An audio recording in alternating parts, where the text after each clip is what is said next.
أنا أقول بيننا وبينكم السلف، بيننا وبينكم الكتب.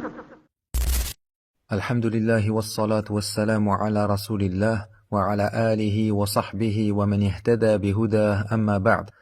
La ruqya, c'est le fait de lire sur le malade le Coran entre autres en positionnant sur lui ou sur l'endroit où il a mal. Également réciter sur l'eau, puis la boire et se laver avec. Et la ruqya est une cause de guérison bi'idnillah, surtout contre le mauvais œil et le poison des scorpions et autres.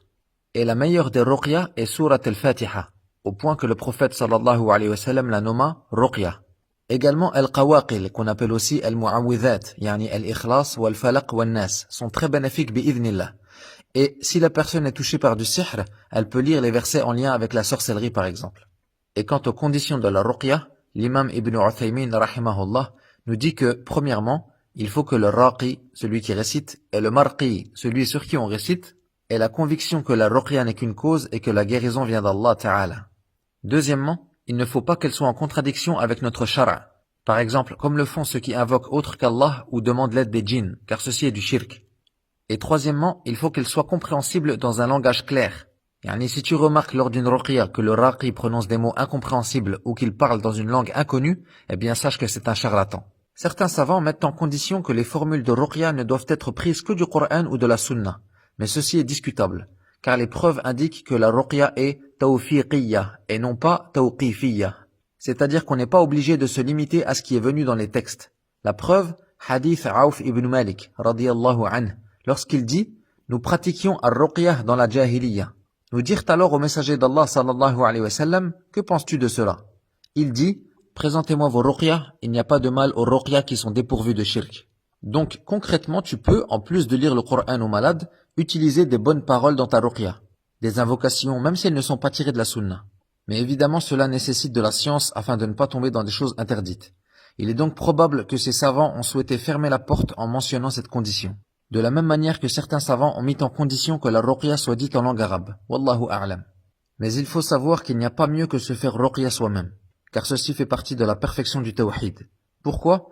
Car les gens ont tendance à s'attacher au raqi, ou à lui donner plus d'intérêt qu'il n'en mérite, alors qu'il n'est qu'une simple cause.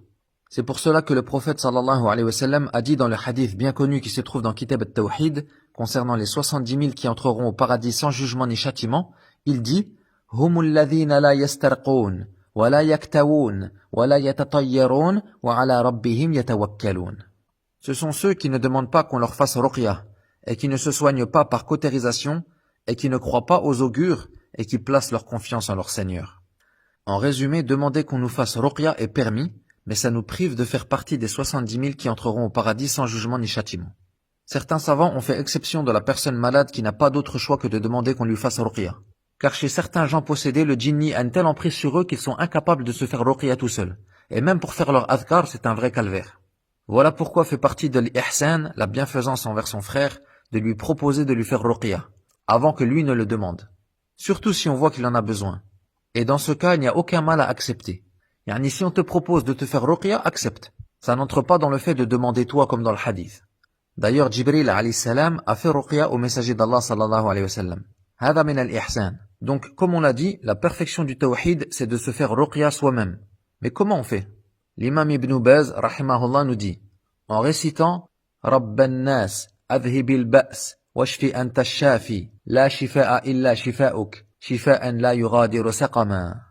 Et tu dis, Bismillahi arqi nafsi, min kulli shay'in yu'dhini, min sharri kulli nafsin aw ayni hasid, Allahu yashfini, Bismillahi arqi nafsi.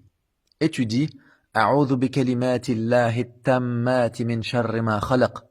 Et tu fais comme le prophète sallallahu alayhi wa sallam qui se faisait ruqya avant de dormir lorsqu'il se plaignait d'un mal, en récitant dans ses mains al-mu'awwidhat, puis en se frottant la tête et le visage ainsi que l'avant de son corps, et ceci à 3 reprises. Fin de la parole du cheikh. Mais ceci dit, malgré qu'il est sunna de faire ruqya, il ne fait pas partie de la voie des salafs d'en faire un métier, au point de devenir connu pour cette chose et que les gens commencent à venir te voir, même peut-être d'autres villes pour que tu leur fasses ruqya, comme si tu étais la solution à tous leurs problèmes. Et akhil fadil, sache que celui qui arrive à ce stade s'expose à 5 choses dangereuses. Illa man rahima rabbuk. Premièrement, fitnatul mal, la tentation de l'argent. Combien avaient une bonne niya à la base, puis tombèrent dans la ruqya business, faisant payer le malade qu'il guérisse ou pas, Tant d'argent pour tant de minutes de récitation, vendant même de l'eau coranisée à des prix abusés.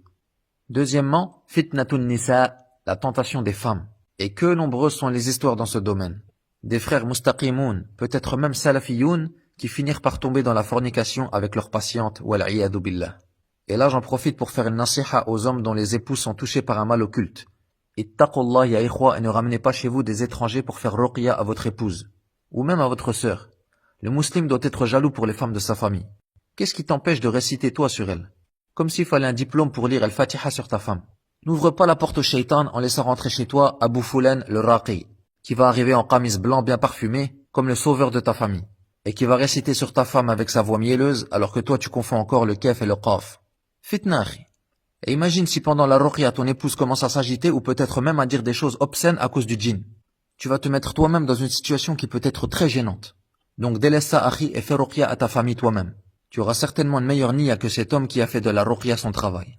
Troisièmement, celui qui entre dans ce cercle vicieux s'expose à négliger les prières à la mosquée. Car quand tu es en pleine ruqya, tu peux pas laisser le malade comme ça pour aller prier. Du moins c'est l'excuse qu'il se trouve. Quatrièmement, al-isti'anatu bil djinn, comme l'a dit le cheikh Oussama al-Amri, hafidhallah. Le fait de céder des djinns. Et cinquièmement, fitnatu shuhra, la célébrité, qui pousse certains à devenir orgueilleux et prendre la grosse tête comme on dit. Voilà donc les 5 choses auxquelles s'exposent ces ruqat, pluriel de raqin. Donc pour conclure, mon frère, ma sœur, si le raqi te demande le nom de ta mère comme le font les sorciers, sache que c'est un dajjal. S'il utilise de l'encens ou des bougies comme le font les voyants, sache que c'est un dajjal. S'il te dit tu es possédé par tant de djinns ou on t'a fait tant de sihr, sache que c'est un dajjal. S'il te donne un ktab ou un talisman à porter sur toi, sache que c'est un dajjal. S'il te dit c'est un tel fils d'un tel qui t'a fait une sorcellerie, sache que c'est un dajjal. Ou au mieux un jahil qui est tombé dans le piège des shayatin. Ya ikhwa, le but du shaitan c'est de détruire les couples et les familles. En aucun cas on ne croit ce qu'ils nous disent. Une fois ça m'est arrivé lors d'une ruqya, le djinni a dit « Oh une telle, pourquoi tu m'as fait ça ?» Il cita la cousine du malade. Toi ne fais pas attention, continue ta ruqya. Mais si tu commences à croire tout ce qu'ils te disent, wallahi ils vont te faire tourner en bourrique et tu vas être leur marionnette. Hein? Nous sommes 4 dans son corps, un juif, un chrétien, un bouddhiste et un musulman. Et toi tu les crois, tu commences à leur faire da'wa. Et à la fin ils se convertissent tous et ils partent tous à Mecca finir leur vie à faire le tawaf et boire zemzem. Et toi tu es tout fier, tu commences à ressentir al-ujb, la vanité. Et bizarrement 2 jours après on te rappelle car ils ne sont pas partis, ils sont toujours là et ils ne veulent pas sortir. Wallahu al-musta'an. Wa subhanaka Allahumma wa bihamdik, ashhadu an la ilaha illa ant, astaghfiruka wa atubu ilayk, wa sallallahu ala nabiyyina Muhammadin wa ala alihi wa sahbihi ajma'in.